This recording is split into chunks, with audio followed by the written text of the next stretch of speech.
Hey guys, Hi. welcome back. Sorry for the terrible lighting today. We do not have our shit together. It is what it is. We are who we are. Today's video is part of our October Spooky Month theme that we have going on, and it's actually going to be something I think everybody can agree on, and it's that people are the real monsters of the world. So today we're reading a true crime story that happened on Halloween night. And we have our emotional support stuffies. I have Mothman. Look at this little And this little guy. his face. Yeah, because I'm going to need it to read this story. Trigger warning. It's intense. There is mention of bodily harm, essay, kidnapping. It's a whole... Click off now if you don't want to hear those things. Yeah. We understand. But this is a true case that happened. It is terrifying, and it happened on Halloween. So we are going to spread light to violence like this. It's never easy to talk about, but it is something that should be talked about and that awareness should be brought to. And so we're going to read the story today of the Toybox killer's final murder that happened on Halloween night in 1979. Oh. If my dog stops sneezing. Okay. The Toybox killers, Lawrence Bittaker and Roy Norris, killed their final victim, Shirley Ledford, on Halloween night in 1979. The transcript of what happened to Shirley that night is one of the first things I had ever read that truly disturbed me. And here's the transcript. So click away now if you don't want to hear it. It gets really dark and intense. It does. And we may have to censor our words just a little bit to not be taken down, but we're going to do the best we can. Bittaker and Norris abducted their final victim, 16-year-old Shirley Lynette Ledford, on October 31st, 1979. Ledford was abducted as she stood outside a gas station hitchhiking home from a Halloween party in the Sunland suburb of Los Angeles. Investigators believe Ledford accepted a ride home from Bittaker and Norris because she recognized Bittaker, as he is known to have frequented the restaurants that she waitressed in. Upon accepting the offer of a lift home and entering the van, Ledford was offered marijuana by Norris, which she refused. Bittaker drove the van to a secluded street where Norris drew a knife, then bound and gagged Ledford with construction tape. Bittaker then traded places with Norris, who drove in an aimless manner for in excess of an hour, as Bittaker remained with Ledford in the back of the van. After removing the construction tape from the girl's mouth and legs, he tormented Ledford, initially slapping and mocking her, then hurting her with his fist as he repeatedly shouted for her to say something. Then, as Shirley began screaming, shouting for her to scream louder. As Ledford continued screaming, Bittaker began asking her as he struck her, "What's the matter? Don't you like to scream?" As Shirley began to cry, she pleaded with Bittaker, saying, "No, don't touch me." In response, Bittaker began to order her to scream as loud as she wished, then began alternately striking her with a hammer, beating her chest with his fists, and torturing her with pliers, both between and throughout instances. Then he SA'd her.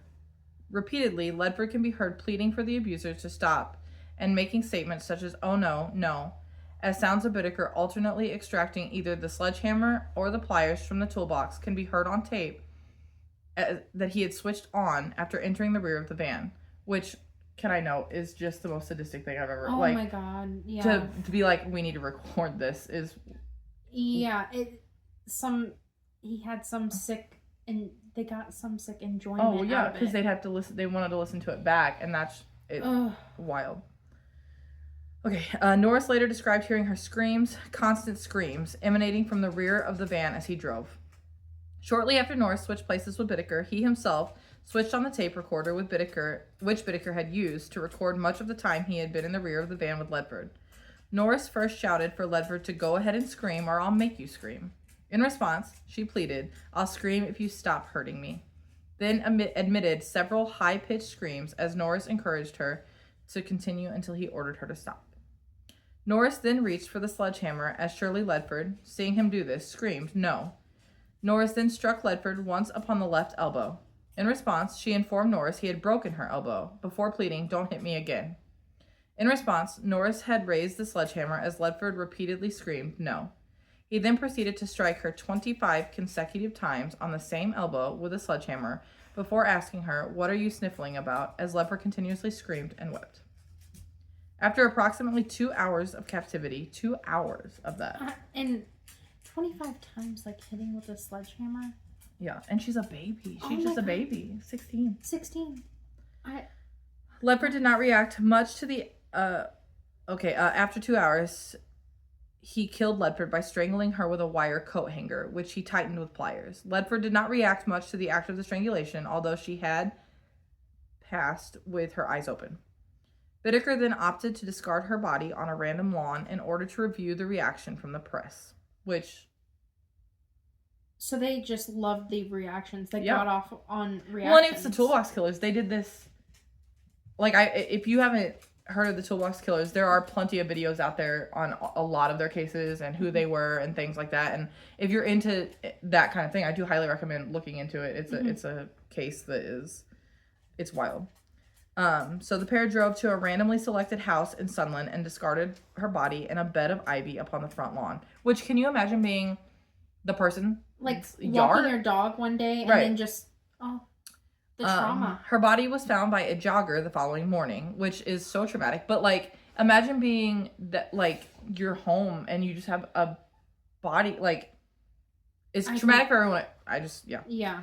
An autopsy revealed that in addition to being SA'd, she had died of strangulation after receiving extensive blunt force trauma to the face, head, breast, and left elbow, with her olecranon sustaining multiple fractures, which is part of the elbow. I had to look that up. If anybody's, we were like, "What's an olecranon?" Oh, but it's above the ulna. It's your elbow.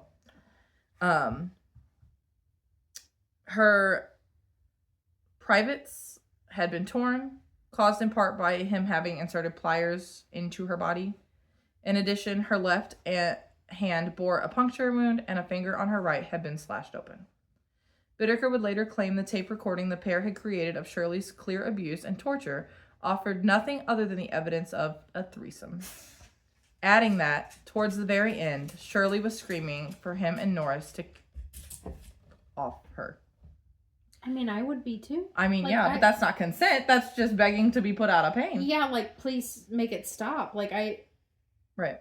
The amount of pain she was in, I cannot imagine. Yeah. His last statement said she didn't react much to her strangulation because she was already past the point of begging for death. And then her strangulation was a coat hanger, and they tightened it slowly? Yeah. Yeah. Monsters. Oh my God. And that's, we are so into the paranormal. We are so into doing things, and people are like, that's scary. And I'm always like, no, people are scary. People are scary. People are the scariest thing in this world to me. A real human being can do more damage than anything. Mm-hmm.